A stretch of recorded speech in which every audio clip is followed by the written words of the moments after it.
Hello students, ये video class 12 students के लिए है। इसमें हम लोग बात करेंगे इक्वेशन ऑफ प्लेन। तो सबसे पहले प्लेन क्या होता है? प्लेन यानी कि एक सरफेस को कहेंगे, ठीक है। 3 डायमेंशनल ज्योमेट्री की बात करें तो जिसमें एक्स एक्सिस, वाई एक्सिस और जेड एक्सिस होगा, तो स्पेस में कोई भी आप एक सरफेस को इमेजिन कर लीजिए। जैसे कि ये पेपर हो गया, ये पेपर एक प्लेन सरफेस माना जाएगा। तो इस सरफेस का क्या इक्वेशन होगा, तो वैसे हम लोग सोचना पड़ेगा। अब इक्वेशंस के बारे में बात करने से पहले हम लोग प्लेन क्या है उसको पहले समझेंगे। तो यहाँ पे ये है प्लेन। चैप्टर में हम लोग क्या क्या इक्वेशन निकालना है, तो हम लोग 3 इक्वेशंस पढ़ेंगे प्लेन के। एक इक्वेशन होगा नॉर्मल फॉर्म, दूसरा होगा when a equation of plane when it is passing through a point and is perpendicular to a given direction, यानी कि वो प्लेन का इक्वेशन जो एक पॉइंट से पास होता है और उससे परपेंडिकुलर का डायरेक्शन दिया गया हो, या फिर नॉर्मल का वैल्यू दिया गया। नॉर्मल किसे कहते हैं? जो भी वेक्टर परपेंडिकुलर टू प्लेन होता है, मतलब कोई सरफेस हो गया, उस सरफेस से जो भी वेक्टर या फिर जो भी लाइन परपेंडिकुलर होगा उस लाइन को हम लोग नॉर्मल कहेंगे। तो यहाँ पे तीसरा इक्वेशन निकालने का तरीका हो गया, equation of plane passes through 3 non collinear points. अगर 3 पॉइंट्स हैं तो इक्वेशन ऑफ प्लेन कैसे निकालें? और भी कई फॉर्म है, जैसे कि intercept form equation of plane, plane passing through intersection of 2 given planes. 2 plane से इंटरसेक्शन जो लाइन होता है उससे पास होने वाला इक्वेशन ऑफ प्लेन निकालना। और भी कोप्लानरिटी ऑफ 2 लाइन्स, अगर 2 लाइन एक ही प्लेन पे है तो उसका क्या कंडीशन होगा।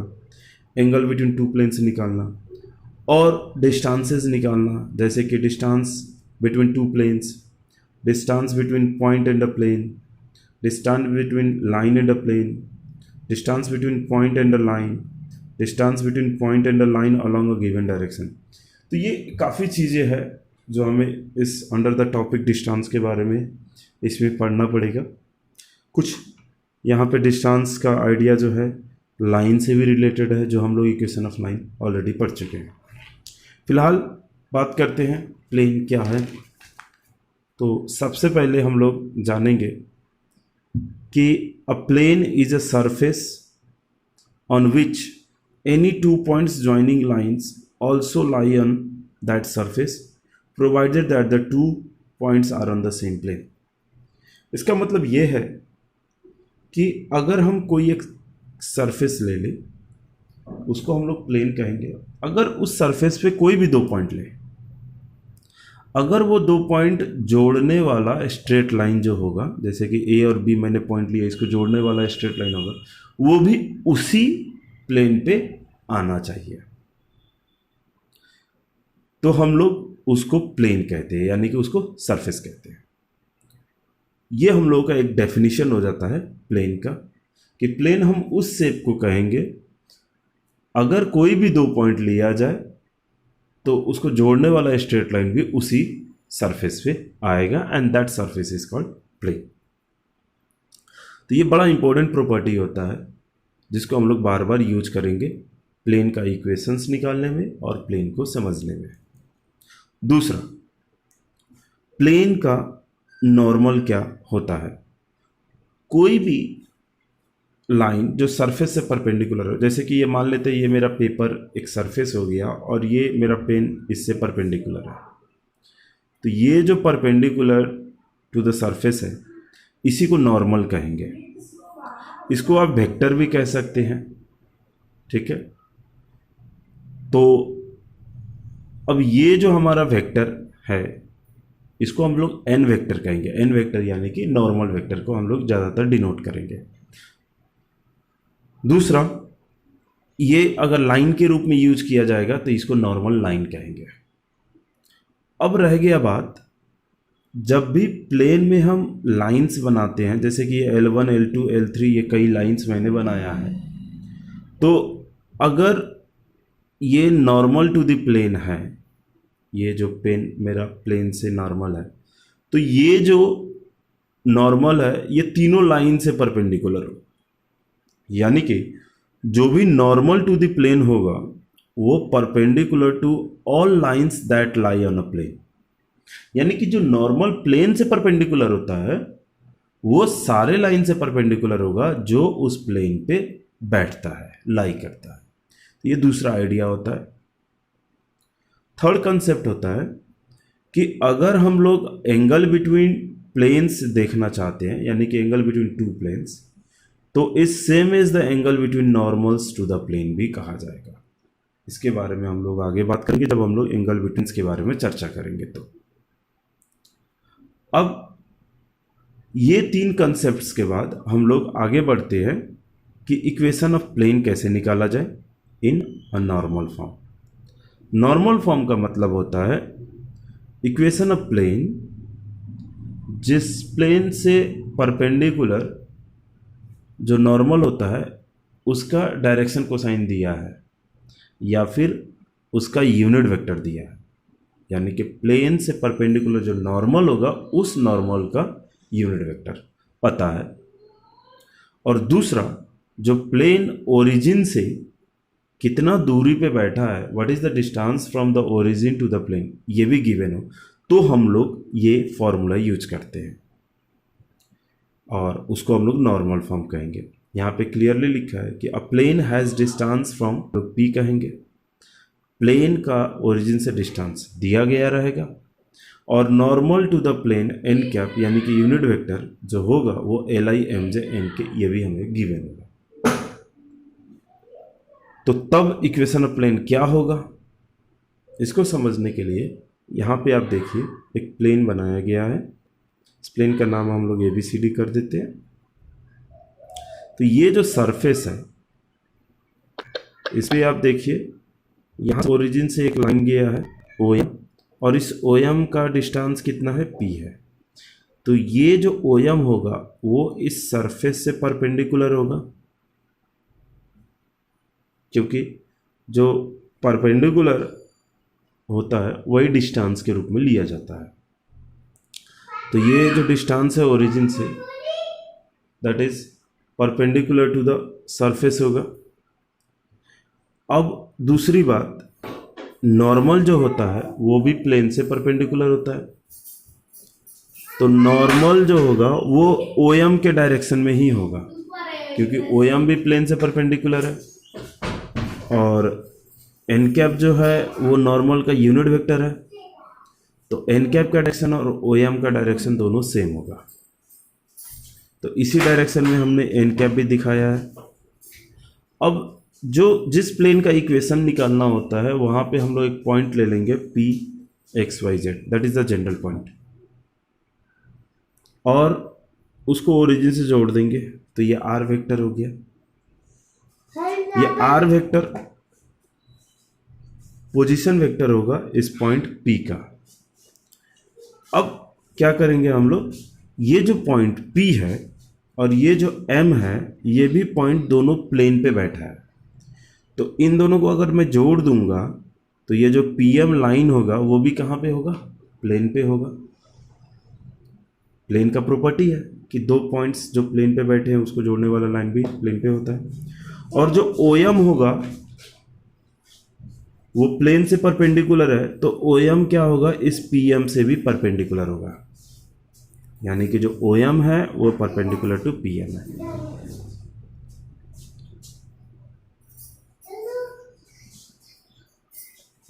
तो OM is perpendicular to PM, तो इस हिसाब से हम लोग लिख सकते हैं कि OM dot PM is equal to 0। Perpendicular case में दोनों वेक्टर का डॉट प्रोडक्ट 0 होगा। OM जो होगा इसका लेंथ कितना होगा, उसका लेंथ P होगा, distance from origin to the plane, और OM का डायरेक्शन क्या होगा, वो होगा n कैप। तो इसीलिए ये हमारा एक वेक्टर हो गया मैग्नीट्यूड ये रहा P और ये डायरेक्शन होगी, ये डॉट है। और PM को हम लोग OM माइनस OP लिख सकते हैं वेक्टर फॉर्म में। फिर OM को हम लोग फिर P n कैप लिखेंगे और OP को क्या लिखेंगे, R vector. This is P n cap, OM is written as P magnitude और n कैप डायरेक्शन और OP के जगह पे R। अब इस दोनों को डॉट प्रोडक्ट कीजिए, तो जब हम इसका और इसका डॉट प्रोडक्ट करने की कोशिश करेंगे तो P और P मैग्नीट्यूड होता है, ये मल्टीप्लाई होकर P स्क्वायर लिखा जाएगा और n cap dot n cap लिखा जाएगा और ये लिखा जाएगा P n cap dot R। अब n cap dot n cap इस n कैप का स्क्वायर होगा और n कैप का मैग्नीट्यूड कितना होगा 1। अब ये टर्म को उधर लेके जाइए और P और P स्क्वायर में से एक को कैंसिल कर सकते हैं आप। तो ये हमें क्या मिला, R vector dot n cap is equal to P। ये हमारा इक्वेशन ऑफ प्लेन हो गया इन नॉर्मल फॉर्म, जिसमें n कैप जो होगा वो नॉर्मल का यूनिट वेक्टर होगा, यानी कि ये परपेंडिकुलर टू द प्लेन होगा और P जो होगा वो प्लेन का डिस्टेंस होगा फ्रॉम द ओरिजिन। अब इस चीज को कार्टेशियन फॉर्म में ले जाने के लिए इस R वेक्टर के जगह पे हम लोग क्या लिखेंगे, xi प्लस वाई जे प्लस जेड के, और n कैप जो होगा वो यूनिट वेक्टर है, इसको हम लोग क्या लिखेंगे li plus m j plus n k, और जो p जो डिस्टेंस है उसको तो p ही लिखेंगे। जो हम लोग याद रखिएगा कि n कैप यूनिट वेक्टर जो होता है उसको हम लोग li plus m j plus n k लिखते हैं, जिसमें l m n क्या होगा, डायरेक्शन कोसाइन होगा। किसका डायरेक्शन कोसाइन होगा, वो लाइन जो परपेंडिकुलर टू द प्लेन होगा, यानी कि नॉर्मल का डायरेक्शन कोसाइन होगा। इसको डॉट प्रोडक्ट करेंगे तो क्या मिलेगा हम लोगों को, i के साथ i मल्टीप्लाई करेंगे, in the sense lx plus my plus nz होगा इज इक्वल टू p। ये हमारा equation of plane in a Cartesian form होगा और इसको नॉर्मल फॉर्म भी कहेंगे। इसमें l m n जो होगा उसको कहेंगे direction cosine of normals to the plane. तो यहाँ पे देखिएगा ये वेक्टर फॉर्म हो गया और ये कार्टेशियन फॉर्म हो गया। तो n कैप का value li plus m j plus n k होगा। ये बातें हमें बहुत इंपॉर्टेंट होता है जानने के लिए, और यहाँ पे n कैप यूनिट वेक्टर होता है। आगे आते हैं, अब हम लोग पढ़ेंगे equation of plane which passes through a point, मतलब एक पॉइंट दिया गया हो and perpendicular to a given direction, यानी कि इक्वेशन ऑफ प्लेन जो कि एक पॉइंट से पास करे और उस प्लेन से जो परपेंडिकुलर नॉर्मल होता है वो दिया गया हो, यानी कि n वेक्टर दिया गया हो। यहाँ पे n कैप की ज़रूरत नहीं है, यूनिट वेक्टर की ज़रूरत नहीं है, यहाँ पे ज़रूरत है तो बस नॉर्मल का वेक्टर या फिर नॉर्मल का डायरेक्शन का। तो ये रहा हमारा प्लेन। अब ये प्लेन किस पॉइंट से पास हो रहा है, तो there is some points a x1 y1 z1, और ये जो दिखाया गया है ये n वेक्टर वो है इस प्लेन से परपेंडिकुलर, और n वेक्टर का वैल्यू हो रहा है यहाँ पे ai plus B J plus C के। याद रखिएगा ये जो n वेक्टर है ये भी नॉर्मल है, और ये a b c जो होगा ये डायरेक्शन रेशियो कहलाएगा, ये नॉर्मल का डायरेक्शन कोसाइन नहीं, डायरेक्शन रेशियो। यूनिट वेक्टर का जो कंपोनेंट होता है वो डायरेक्शन कोसाइन देता है, और वेक्टर का कंपोनेंट्स जो होते हैं जैसे कि ये n वेक्टर हो गया, इसका कंपोनेंट्स जो हो गया इसको हम लोग डायरेक्शन रेशियो कहेंगे। अब ये a पॉइंट्स को हम लोग ओरिजिन से जोड़ देंगे तो हमें OA वेक्टर मिल गया, जिसको हम लोग पोजीशन वेक्टर a से डिनोट करेंगे, और इसका वैल्यू कितना होगा x1i y1 j z1 के। और इस प्लेन का इक्वेशन निकालना है तो कहीं पे हम लोग एक पॉइंट ले लेंगे p x y z, और उसको भी ओरिजिन से जोड़ के दिखाएंगे कि ये r वेक्टर है। और आप यहाँ पे देख सकते हैं कि a और p पॉइंट को अगर जोड़ेंगे, a और p दोनों प्लेन पे बैठा है, उन दोनों पॉइंट को जोड़ने पर जो स्ट्रेट लाइन बनेगा वो भी प्लेन पे बैठेगा। अब ये लाइन और ये जो नॉर्मल है ये दोनों भी एक दूसरे से क्या लिखे जाएंगे, परपेंडिकुलर। तो यानी कि AP vector dot n vector is equal to 0। A P vector is perpendicular to n vector, तो इन दोनों का डॉट प्रोडक्ट 0 लिखेंगे। ए पी को हम लोग फिर ओ पी माइनस ओ ए लिख सकते हैं, तो ओ पी को कितना लिखा जाएगा आर और ओ ए को ए। तो ये हमारा जो इक्वेशन बना, this is equation of line in a vector form which passes through a point A and n is a normal to the plane, n vector जो होगा वो नॉर्मल टू द प्लेन। अब हम कार्टेशियन फॉर्म में जाना चाहेंगे तो क्या करेंगे, r के जगह पे एक्स आई प्लस वाई जे प्लस जेड के लिखेंगे। a वेक्टर एक पॉइंट होगा, x1 y1 z1 का पोजीशन वेक्टर दिखाता है, तो ये लिखा जाएगा x1 i y1 j z1 के, और n वेक्टर नॉर्मल का डायरेक्शन बताता है, तो ये लिखा जाएगा ए आई plus B J plus C के। अब हम लोग इसको क्या करेंगे, x माइनस एक्स वन आई, वाई माइनस वाई वन जे और जेड माइनस जेड वन के लिख सकते हैं। ये रहा ए आई बी जे सी के। अब डॉट प्रोडक्ट करेंगे तो क्या होगा, जो x कंपोनेंट है वो x कंपोनेंट से मल्टीप्लाई होकर ये दिखेगा आपको, a into x minus x one, b into y minus y one, c into z minus y, इसका डॉट करने से यह हमारा इक्वेशन ऑफ प्लेन हो गया, जिसमें ए बी सी जो होगा वो डायरेक्शन रेशियो ऑफ नॉर्मल होगा, और x1 y1 z1 क्या होगा, वो आपको प्लेन पे बैठने वाला पॉइंट होगा, यानी कि x1 y1 z1 प्लेन पे लाई करेंगे। अब हम लोग आगे बात करते हैं equation of plane passing through 3 non collinear points.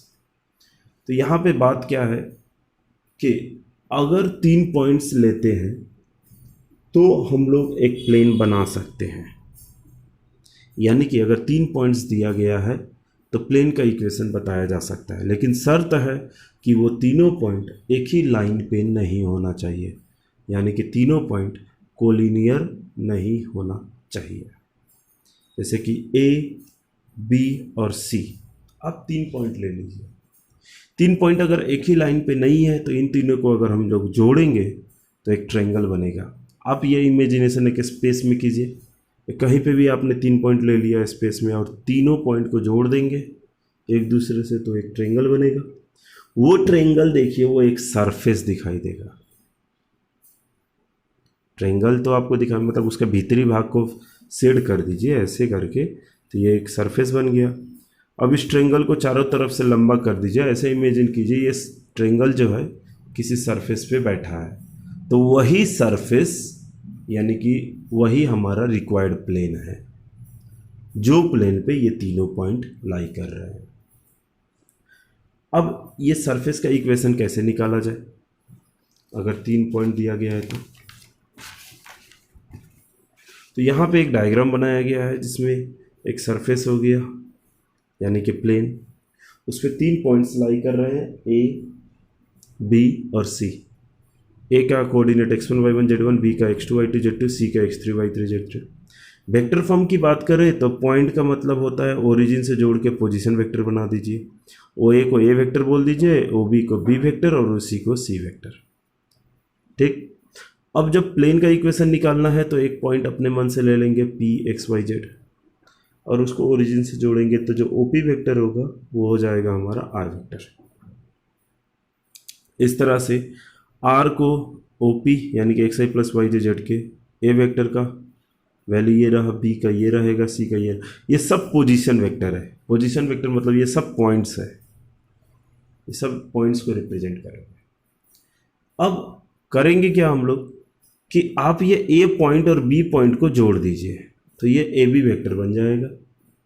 जो ये ए बी वेक्टर है वो उसी प्लेन पे बैठेगा जिस प्लेन का इक्वेशन निकालना है, क्योंकि ए बी सेम प्लेन पे है और बी भी सेम प्लेन पे है, तो उन दोनों को जोड़ने वाला स्ट्रेट लाइन भी उसी प्लेन पे बैठेगा।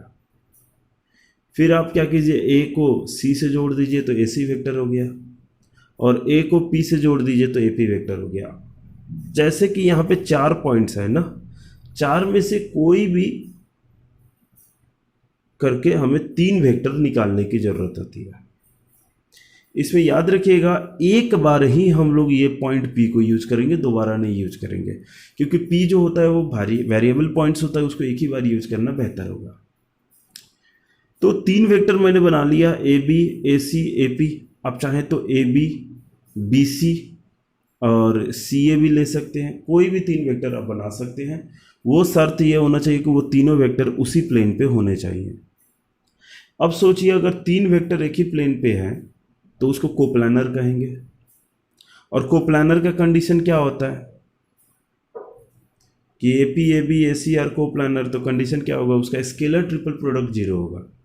यानी कि ए पी वेक्टर डॉट और ए बी और ए सी का क्रॉस प्रोडक्ट 0 लिखा जाएगा। तो ए पी वेक्टर को कितना लिखेंगे हम लोग, O P minus O A B को लिखेंगे ओ बी माइनस ओ और ए सी को लिखेंगे ओ सी माइनस ओ। अब ओ पी की जगह पे आर, ओ ए की जगह पे ए, ओ बी की जगह पे बी, ए की जगह पे ए। तो ये हम लोग सब रख के वैल्यू जो निकाला, ये हो गया हमारा equation of plane passes through 3 non collinear points, जिसमें ए बी और सी तीनों पॉइंट्स को रिप्रेजेंट करेंगे। आते हैं कार्टेशियन फॉर्म में। कार्टेशियन फॉर्म में देखा जाए तो स्केलर ट्रिपल प्रोडक्ट को डिटर्मिनेंट करके निकाला जाता है ना, जिसमें ये वाला वेक्टर फर्स्ट में लिखेंगे, फिर ये वाला सेकेंड में, और ये वाले वेक्टर को थर्ड में लिखा जाता है।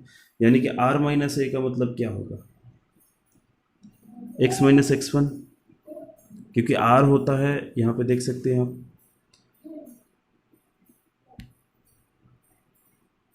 r हो रहा है एक्स आई प्लस वाई जे प्लस जेड के, और a हो रहा है x1 y1 z1।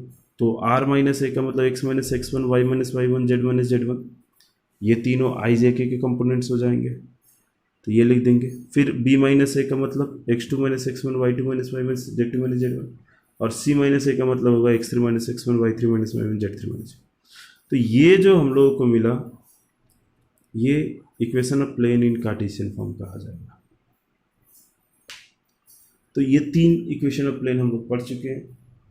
आगे के वीडियो में इक्वेशंस ऑफ प्लेन के बारे में जो भी बाकी है उसके बारे में चर्चा की जाएगी। Thank you.